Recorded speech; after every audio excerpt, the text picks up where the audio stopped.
Greetings, all you wise people, growing in the wisdom of God. What a way to start the day, to find for ourselves nuggets of life, nuggets of truth, nuggets of wisdom, hints of a deep vein of God's glorious golden treasure by which we can live a luxurious life, enjoying the blessings and the provision and the direction and the nourishment of God. Today we're looking at Psalm 64. Bring your complaints to God. Yes. Verse 1.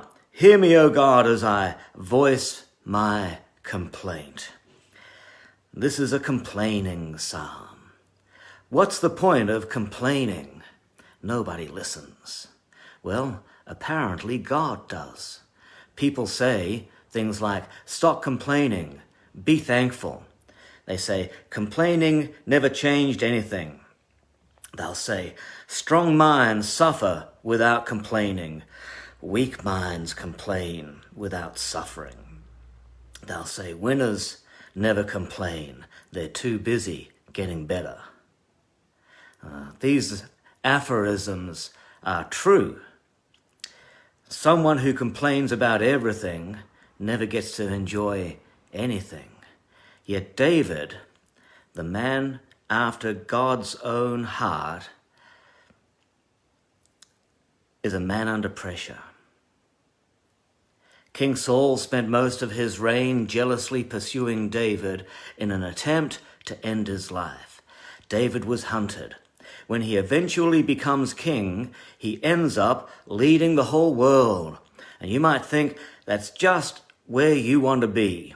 But beware, with every new level, there comes a different devil.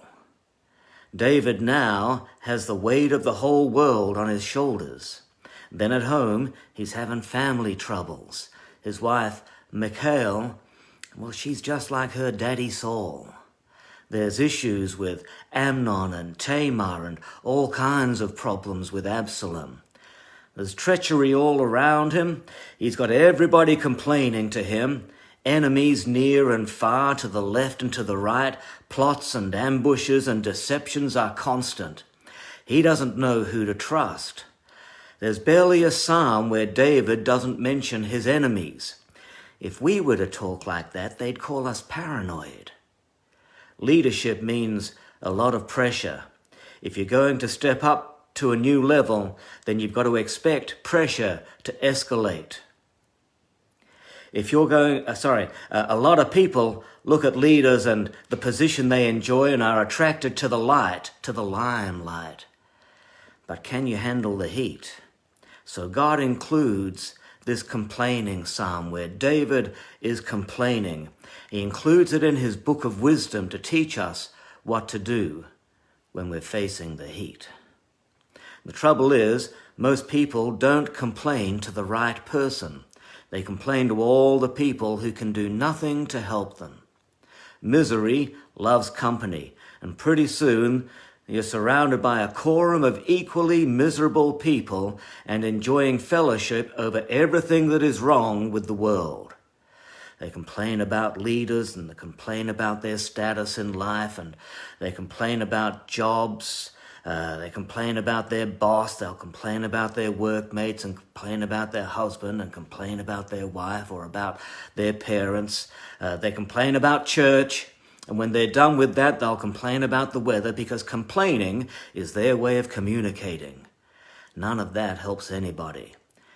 You're simply becoming bitter and resentful, and you'll finish up friendless and hopeless. So here's the lesson.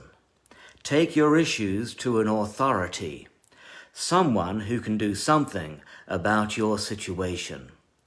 As there was no authority higher than David, his only recourse was to complain to God. The best thing that you can do is to bring your complaint to God. If you're being wronged, He'll do something to remedy the situation. And in the meantime, He'll give you the grace to bear with the situation. My grace is sufficient for you, He says. And through it all, you'll develop bigger shoulders, stronger muscles, the ability to bear more weight and more pressure, and then suddenly you'll find yourself on a new level. And again will come more pressure, more difficulties, so that you can grow even further. Bring your complaints to God, and then worship him. And because when you worship God, even if you're bringing your complaints to God, when you worship him, say, God, my life, it's a mess, but I'm going to honor you and I'm going to worship you. When you worship him, what happens is that you leave your complaints in his hands, and you'll walk away a little lighter for it. That's the wisdom of God for us today. God bless you. Have a great day. We'll see you again tomorrow.